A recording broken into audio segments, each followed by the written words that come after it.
Hey everyone, March8 here bringing you guys the Monday recap the events from last week. Let's get started. Rockstar Games has announced that they have discussed with Take-Two Interactives about loosening the grip on GTA 5 single-player mods and the modding tools. They also announced that they are in talks with the developer of one of the biggest modding tools for GTA 5 called OpenIV, who Take-Two Interactive actually sent a cease and desist to the developer, forcing him to close it down after they accused the modding tool of essentially allowing people to mod GTA Online, even though he has stated that that's not the way that he works his mod, that it basically disables online whenever you're using that particular modding tool. Whatever the case may be, I'm glad that they're talking this out, and I'm glad that they're just not throwing it away and that they're listening to their fans on this. Nintendo has announced they'll be releasing their new Super Nintendo Entertainment System Classic Edition, which is very similar to what they did last year with their NES Classic Edition, only now it's a Super Nintendo, obviously.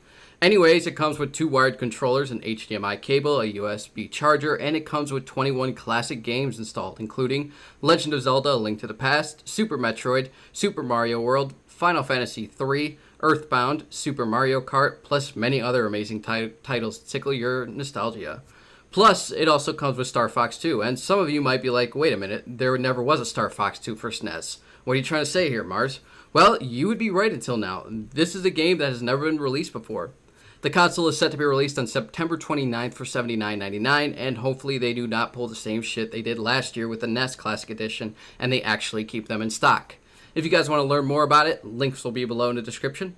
Billy McFarland, the co-founder of the now infamous Fyre Festival, which was this event that happened back in April that was advertised as a super luxurious exotic music festival in a secluded part of the Bahamas that had ticket prices around $1,200 to $400,000, and turned out to be an utter and complete shit show that delivered none of the things that it promised except maybe a once-in-a-lifetime experience, but none of that was a good experience.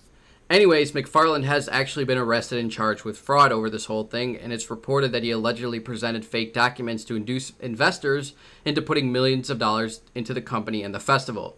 It's also reported that he overstated Fyre's media earnings, and he claimed to have brought in millions from the thousands of bookings, while records are actually showing the number to be a little over $57,000. If he is found guilty of this, he could be facing 20 years in prison. Now, I could make a full report on this whole situation of Fyre Festival, but just the sheer amount of details around the events that took place before, during, and after the festival, including the number of lawsuits that followed, would take up an entire video all of its own. Not to mention the hours upon hours of combing through news articles, reports, and legal documents. But if that is a video that you guys are interested in, leave a comment down below letting me know and I'll see what I can do.